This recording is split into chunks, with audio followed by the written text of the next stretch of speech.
Hello, അതെ, പുരാവസ്തു വകുപ്പ് ഓഫീസാണ്. ആലപ്പുഴയെന്നോ?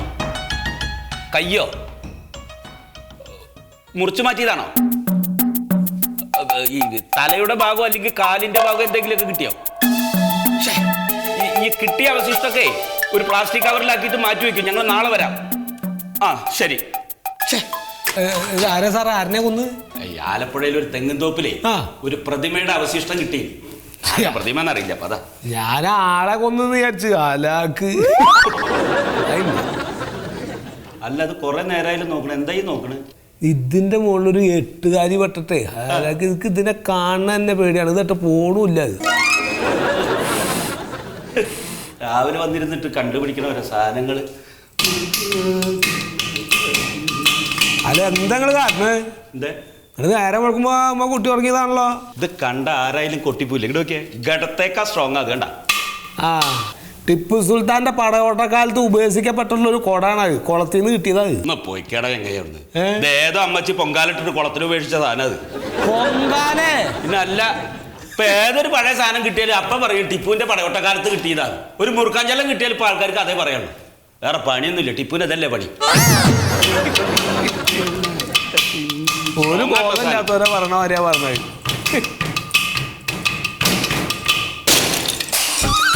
കുട്ടിയോ കഴിഞ്ഞോ? കുത്തിയല്ലേ?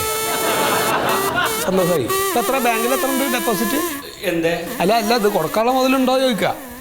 അല്ല, നമുക്ക് വേറെ എന്തെങ്കിലും വഴി. എന്ത് വഴിയാണ്? പുരാവസ്തുവാണ്. എന്ത് വഴിന്ന് എന്ത് ഞാൻ പതുക്കെ പറയണേ? അല്ല, അതെ, ആ നമുക്ക് പകരം ചന്തയെന്ന് പറഞ്ഞ മേടിക്കാം. ടിപ്പുവിന്റെ കാലത്തുള്ള ഒരു പുരാവസ്തു ചന്തയെന്ന് വാങ്ങ്. അതിന് വേറൊരു വഴിയാ. എന്ത്? നമുക്ക് മുഴുവനായിട്ടൊരു കുടം കിട്ടിയിട്ടില്ല, ഇതിന്റെ അവശിഷ്ടം കിട്ടിയുള്ളൂ എന്ന് പറയാം. എന്താ നിങ്ങൾക്ക് സർട്ടിഫിക്കറ്റ് ഉള്ള ആളല്ലേ നിങ്ങൾ ഈ ജാതി വർത്താനം പറഞ്ഞേ? പറ്റിപ്പോയി. അത് ഇവിടെ എഴുതി വെച്ചേക്കില്ലേ? ഇവിടെ ലെഡ്ജറിൽ എഴുതി വെച്ചേക്കാണ്. തിരുത്തി എഴുതി എന്റെ റിപ്പോർട്ട് ആക്കിക്കോളാം. നിങ്ങളെന്താ ചെയ്തോല്ല? ഞെക്കില്ല, ബാധകമില്ല കേട്ടോ. ഞാൻ അറിഞ്ഞിട്ടില്ല. നിങ്ങളെന്താ ചെയ്തോളി. അല്ല, ഒന്നാം തരം മുതൽ നശിപ്പിച്ച് അത് ഓട്ടെ. എന്താ ജാതി അംഗക്കെട്ടുകള്. ഹലാക്കല ഓരോ കാര്യങ്ങൾ ചെയ്തിട്ട്.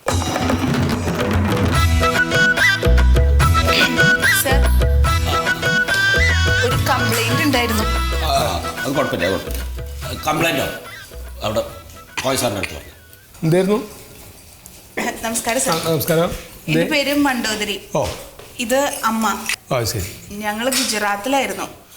അപ്പൊ അമ്മയ്ക്ക് റിട്ടയർഡ് ആയപ്പോ കുറച്ച് പൈസ കിട്ടി. അതുകൊണ്ട് ഞങ്ങൾ ഇവിടെ ഒരു തറവാട് മേടിച്ചു. പക്ഷെ അവിടെ ഇപ്പം താമസിക്കാൻ പറ്റാത്ത അവസ്ഥയാണ്. എന്തേ? ഞങ്ങള് വന്നപ്പോ തുടങ്ങിയതാ സാറേ. അവിടെ പ്രേതമുണ്ട്, ഭൂതമുണ്ട് എന്നൊക്കെ പറഞ്ഞ് ഒരു സമാധാനം തരണില്ല നാട്ടുകാര്. അല്ല, ഇപ്പോൾ നമുക്ക് ഇവിടെ നമ്മളതായിട്ട് ബന്ധപ്പെട്ടതല്ല. ഇവിടെ നിങ്ങൾ എന്തെങ്കിലും മന്ത്രവാദിനെ ആരെങ്കിലും പോയി കണ്ടോളൂ. ഇത് പുരാവസ്തു ഗവേഷണ കേന്ദ്രമാണ്. അതല്ല സാറേ, അവിടെ ഏതാണ്ട് നിധി ഉണ്ടെന്നും പറഞ്ഞ എല്ലാവരും വന്ന് കുഴിക്കലും ബഹളവും. നാട്ടുകാർ മൊത്തം ഇപ്പൊ പറമ്പില്ല. നിങ്ങൾ വിചാരിച്ചിട്ടുണ്ടെങ്കിൽ അവിടെ വന്നൊന്ന് കുഴിച്ചു നോക്കിയാ. ഞങ്ങൾക്ക് അങ്ങനെ ഒന്നും ചെയ്യാൻ പറ്റില്ല. ഞങ്ങൾക്ക് എന്തെങ്കിലും പുരാവസ്തു എവിടെയെങ്കിലും കണ്ടെത്തി എന്ന് പറഞ്ഞാൽ ഒന്ന് ചെന്ന് പരിശോധിച്ച് നോക്കുക, അതിന്റെ പഴക്കമൊക്കെ പരിശോധിക്കുക. അതൊക്കെയാണ് ഞങ്ങളുടെ ജോലി. അല്ല സാറേ, നിധി എന്നൊക്കെ പറയുമ്പം നിങ്ങൾക്ക് നോക്കാൻ പറ്റില്ല. അല്ല, അപ്പൊ നിങ്ങളുടെ ഈ വളപ്പിൽ നിധി ഉണ്ട് ഇപ്പൊ ഈ നാട്ടുകാർക്ക് എങ്ങനെ അറിയുന്നത്? അത് ഇവിടുത്തെ ഏതൊരു രാജാവിന്റെ കാമുകി ആ വീട്ടിലാണ് താമസിച്ചിരുന്നത്. അപ്പൊ രാജാവ് കൊടുത്ത ഈ സ്വർണവും സമ്പാദ്യവും ഒക്കെ അവരവിടെ ഏതൊരു സ്ഥലത്ത് കുഴിച്ചിട്ടുണ്ടെന്നാണ് നാട്ടുകാർ പറയണത്. ചിലപ്പോ ടിപ്പു സുൽത്താനാവോ? പോയി പൊട്ടിക്കാനാ? സാറേ, ഏത് രാജാവാന്നൊന്നും ഞങ്ങൾക്ക് അറിഞ്ഞൂടാ. ഞങ്ങള് പെണ്ണുങ്ങൾ മാത്രമേ ഉള്ളൂ അവിടെ. ഒന്ന് സമാധാനമായിട്ട് ജീവിക്കണം. എന്താ പേര്? മണ്ടോദരി. മണ്ടോദരി. എന്താ വെച്ചാലേ, നമുക്ക് അങ്ങനെ നിങ്ങൾ ആരെങ്കിലും നാട്ടുകാർ വന്ന് പറയുമ്പോൾ ചെന്ന് അന്വേഷിക്കാൻ പറ്റില്ല. ഇത് ഗവൺമെന്റ് സ്ഥാപനമാണ്. അല്ല, ഇതിനിപ്പോ ഇവര് ചെയ്യേണ്ട എന്താ വെച്ചാൽ നിങ്ങളൊരു കാര്യം ചെയ്തോളേ. ഇത് ഈ മൈനിങ് ആൻഡ് ജിയോളജി ഡിപ്പാർട്ട്മെന്റിലാണ് നിങ്ങൾ ഇതിന്റെ അപേക്ഷ കൊടുക്കേണ്ടത്. അപ്പൊ അവര് വന്ന് അവരാണ് ഇപ്പൊ ഈ കുഴിക്കലും തോണ്ടലൊക്കെ അവരുടെ ഡിപ്പാർട്ട്മെന്റ് പെട്ടാണ് അത്. പിന്നെ അവരെന്തെങ്കിലും അറിയിപ്പ് എന്തെങ്കിലും കിട്ടിയിട്ട് തന്നാൽ മാത്രമേ ഞങ്ങൾക്ക് ഇവിടെ വന്നിട്ട് പരിശോധിക്കാനുള്ള ഒരു അധികാരമുള്ളൂ. സാറേ, അവരെ ഒന്ന് കുഴിച്ച് കണ്ടുപിടിക്കുകയാണെങ്കിൽ ഞാൻ ഇവിടെ കൊണ്ട് തരാം. അങ്ങോട്ട് വന്ന് ബുദ്ധിമുട്ടുണ്ടല്ലോ. അത് കുഴപ്പമില്ല. കുറെ പഴക്കം വരുമ്പോ ശരിയാക്കും. ഞങ്ങൾ അവിടെ പോയി അപേക്ഷ കൊടുക്കണം. അതോ നിങ്ങൾ അപ്പൊ ഒരു കാര്യം ചെയ്തോളൂ. നിങ്ങൾ അതിന്റെ ഡീറ്റെയിൽ നമ്മൾ പുറത്ത് ആളിരിപ്പുണ്ട്, അവിടെ കൊടുത്തോളൂ കേട്ടോ. ഇവിടുത്തെ ഒരു മെയിൽ അയക്കാം. അപ്പൊ കുറച്ചും കൂടി എളുപ്പമായല്ലോ അത്. ശരി. ശരി.